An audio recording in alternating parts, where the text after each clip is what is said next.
جواد نقوی کو لے لیں، جی جی کتنا بڑا ان کا نام ہے. ہاں جی انہوں نے گزشتہ دنوں صحابہ کرام کے بارے میں کیا کہا، جی ایسے ہی ہے. اور پھر ابھی پاک فوج کے بارے میں، پاکستان کے بارے میں کیا کہہ رہے ہیں؟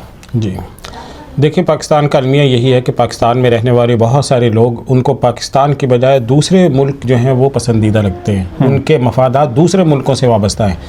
تو پاکستان میں جب یہی حالات کا جبر ہوتا ہے اور حالات جب خراب ہوتے ہیں نا، تو ان میں جاننے کا پیرامیٹر یہی ہوتا ہے. نبض جیسے شناخت کرتے ہیں نا حکیم، تو بالکل اسی طرح سے آپ لوگوں کی یہ نبض جان سکتے ہیں کہ جب کوئی ملک مشکل حالت میں مشکل فیصلے کر رہا ہوتا ہے تو لوگوں کے مفادات کس ملک کے ساتھ ہیں، وہ اپنی ریاست کے ساتھ نہیں کھڑے ہوئے. اب پاکستان میں ایک بہت بڑا حلقہ ایسا ہے جو اس وقت جب پاکستان افغان جنگ چھڑی ہوئی ہے، ان کے مفادات افغانستان سے وابستہ ہیں. وہ پاکستان کو گالیاں دے رہے ہیں، افغانستان کے حق میں باتیں کر رہے ہیں. افغانستان میں آپ کو کوئی ایک بندہ بھی نہیں نظر آئے گا جو پاکستان کی بات کر رہا ہوں، کوئی ایک بیان آپ کو نہیں نظر آئے گا، کوئی ایک عالم نہیں نظر آئے گا، کوئی سوشل میڈیا ایکٹیوسٹ نظر نہیں آئے گا، کہیں پہ آپ کو کمپین چلتی نظر نہیں آئے گی. اور پاکستان میں سینکڑوں اکاؤنٹس ہیں، سینکڑوں لوگ ہیں، ہزاروں کی تعداد میں لوگ ہیں جو سوشل میڈیا پہ شور مچا کے بیٹھے ہوئے ہیں. بالکل اسی طرح ایران میں بھی ہے کہ ایران، پاکستان اور انڈیا کی جنگ ہوئی. آپ مجھے بتائیں کہ ایران نے پاکستان کے لیے کیا کیا؟ پاکستان کے حق میں بیان دیا، اقوام متحدہ میں آواز اٹھائی، کبھی پاکستان کے ساتھ کھڑا ہوا؟ وہ پاکستان پہ مشکل وقت تھا نا، یہ اتنا بڑا مشکل وقت تھا کہ پاکستان پہ اٹیک ہو رہے، پاکستان 2 ایٹمی ملک حالت جنگ میں، پاکستان کے حق میں کوئی بیان نہیں ہے.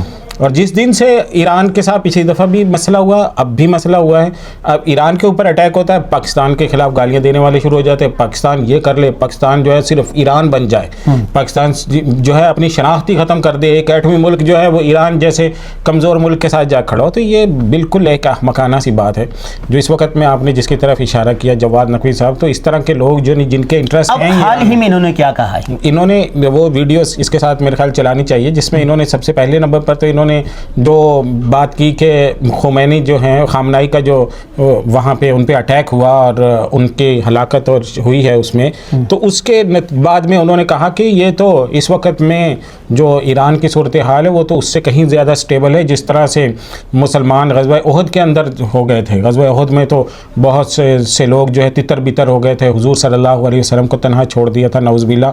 اور آج جو ہیں لوگوں نے تنہا نہیں چھوڑا. آج کے لوگ جو ایران ہے یا جو بھی یہ ان کی اپنی کمیونٹی ہے جو سو کارڈ ان کے اپنے لوگ ہیں، وہ بڑے طاقتور نکلے. تو یہ بالکل احمقانہ ایک تجزیہ تھا کہ صحابہ کرام کے ساتھ ملانا، اس سچویشن کے ساتھ ملانا جو غزوہ احد کی تھی.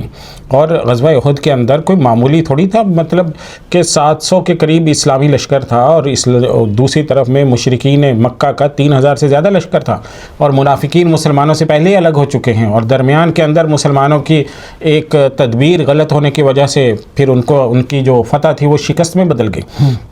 تو اب جو اس کے ساتھ ملا دینا اس کو نہیں، جب انہوں نے ایسی بات کہی تو پاکستان میں جب کہتے ہیں کہ فرقہ واریت کو رنگ دیا جا رہا ہے تو ایسے لوگوں کے قانون حرکت میں کیوں نہیں آتا؟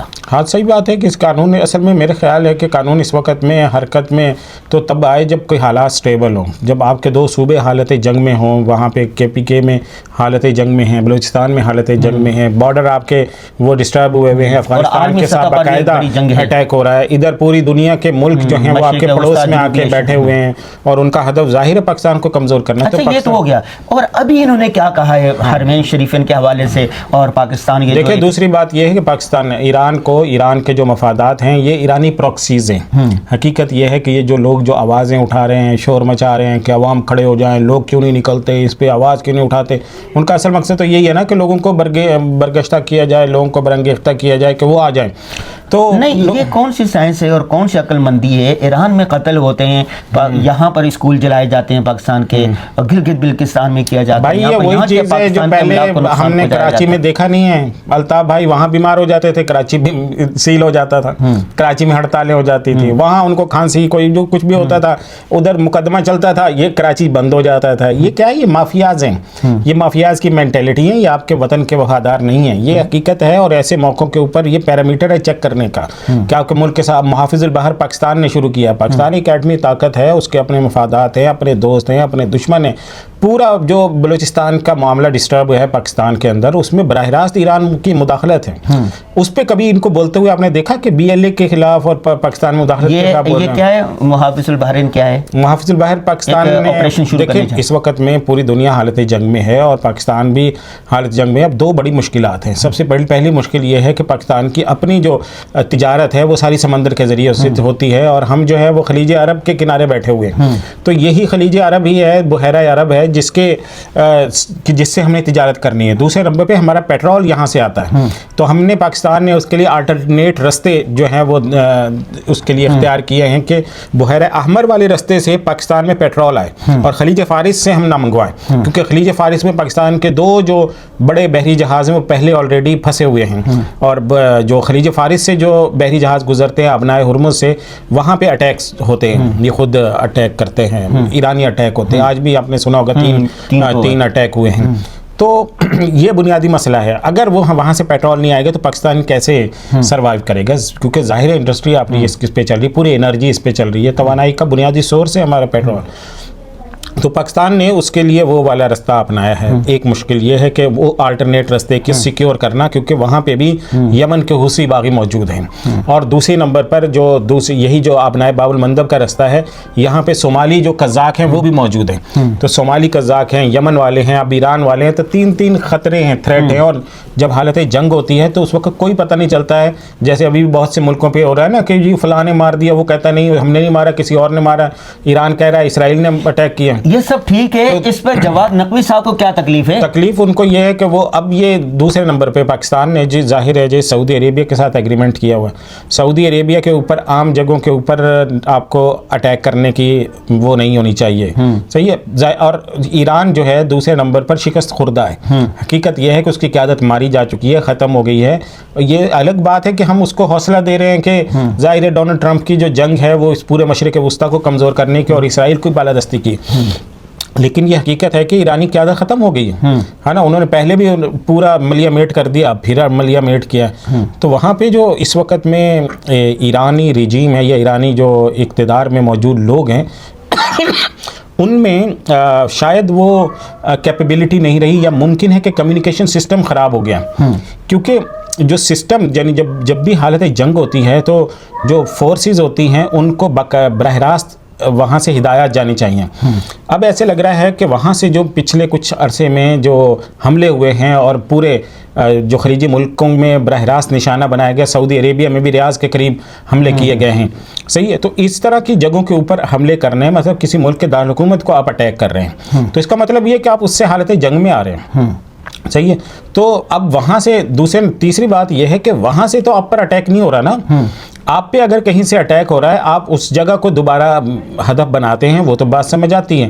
لیکن جس جگہ سے آپ پہ کوئی حملہ نہیں ہے اور آپ وہاں پہ اٹیک کیوں کر رہے ہیں, اور اس جگہ کو بھی کر رہے ہیں, ہدف بنا رہے ہیں, عام لوگ بھی مر رہے ہیں. اب آپ خبریں سن رہے ہیں پاکستانی مر رہے ہیں اس میں, صحیح ہے, وہاں کے اپنے مقامی آبادی کے لوگ بھی مر رہے ہیں, صحیح. تو جب یہ آپ مقامی آبادی کو نشانہ بنائیں گے تو ظاہر ہے وہ ملک جو ہے اس کو کب برداشت کرتا ہے, صحیح. تو یہ ایک حقیقت ہے. اور پاکستان اس پر یہ جو پاکستان آپریشن شروع کرنے جا رہا ہے اس پر جواد نقوی صاحب کو کیا تکلیف ہے؟ بھائی ان کو اپنے ایران کی تکلیف ہے کہ جہاں سے ان کے مفادات وابستہ ہیں, جن کی وہ پراکسی ہیں, جن کے لیے وہ سارا زندگی ہے, جن کے لیے ان کا جینا مرنا ہے, سمجھ لیں کہ وہ اصلاً اسی کے نام پہ یہاں پہ موجود ہے, انہی کے ایجنڈے کو یہاں پہ پھیلانے کے لیے موجود ہے, انہی کی پراکسی ہیں جو وہ اگرچہ ایجوکیشنل سائڈ کے اوپر بیٹھے ہوئے ہیں. نہیں دیکھنا, اگر انڈیا میں مسلمان رہتے ہیں تو وہ انڈیا کے گن گاتے ہیں نا, جی, انڈیا کے جھنڈے کے. جو پاکستان میں رہتا ہے خواہ کوئی بھی ہے تو وہ تو پاکستان کے ساتھ ہونا چاہیے. یہی تو المیہ ہے نا کہ پاکستان میں جب بحران اتنے بڑھ گئے ہیں تو یہ چھوٹے چھوٹے گروہ جو ہیں یہ بھی مافیاز کی شکل اختیار کر گئے, یہ ریاست کو بلیک میل کر رہے ہیں, یہ ریاست پہ پریشر بلڈ کرنے کا طریقہ ہے یہ. تو یہی چیز میں آپ کو بتانا چاہ رہا ہوں شروع سے کہ جو ہمارے ہاں اس طرح کے گروہ ہیں ان کی شناخت ہے, یہ آشکارا ہو چکے ہیں, اور ریاست کو ان کے بارے میں سوچنا چاہیے کہ یہ آپ کے وفادار نہیں ہیں. جب بھی مشکل وقت ہوگی آپ سے جدا ہوں گے, جیسے غزوہ احد کے اندر منافقین جدا ہوئے. اچھا آخری بات یہ بتا دیں, وطن سے محبت کا تقاضا, وطن سے محبت کا درس سیرت طیبہ صلی اللہ علیہ وسلم سے ملتا ہے ہمیں؟ دیکھیں حضور صلی اللہ علیہ وسلم نے خود اپنی زندگی کے اندر بے شمار مرتبہ ایسا ہوا، حضور صلی اللہ علیہ وسلم جب نکلے وہاں مکہ مکرمہ چھوڑ کے، تو آپ صلی اللہ علیہ وسلم نے کہا کہ اللہ کی قسم میں یہاں سے نہ نکلتا اگر تمہاری قوم مجھے نہ نکالتے. صحیح ہے، بے شک تم مجھے سب سے جو پسندیدہ محبوب ترین جگہ ہو، یہ حضور صلی اللہ علیہ وسلم کہتے. پھر صحابہ کرام آ کر جب مدینہ منورہ پہنچے تو اس کی یاد کے اندر وہ تڑپتے تھے، روتے تھے، شعر کہتے تھے، بار بار اس کا تذکرہ کرتے تھے. بیمار پڑ جاتے تھے تو بار بار ذکر کرتے تھے کہ کب وہ ہوگا کہ کب ہم مکہ پھر یہ بھی واپس کہا جائیں گے، ان الذی فرض علیک القرآن لرادک الی معاد، کہ آپ کو واپس لوٹائیں گے. تو مکہ مکرمہ یعنی وطن کی محبت، یہ تو ایک فطرتی چیز ہے. جہاں پہ آدمی پلا بڑا ہو، جہاں پہ پرورش ہوئی ہو، جہاں بچپن گزرا ہو، اس کی یادیں تو انمٹ ہوتی ہیں. بہت شکریہ مفتی صاحب. جی ناظرین، آخری بات یہ ہے کہ وطن سے محبت کرنی چاہیے. میں پوری دنیا کا سفر کرتا ہوں، پوری دنیا میں جو جہاں کا رہنے والا ہوتا ہے وہ اپنے وطن کی ایک ایک چیز سے محبت کرتا ہے. تو پاکستان میں ہم رہنے والے ہیں، پاکستان کی ایک ایک چیز سے، پاک افواج سے، پاکستان کے جھنڈے سے، پاکستانی زمین سے ہم محبت کریں. آپ سب پر لازم ہے کہ دامیں درمیں قدمیں سخریں، جس طرح ممکن ہو سکے پاکستان کے دست و بازو بنے، اس کے تعمیر و ترقی میں بڑھ چڑھ کر حصہ لیں.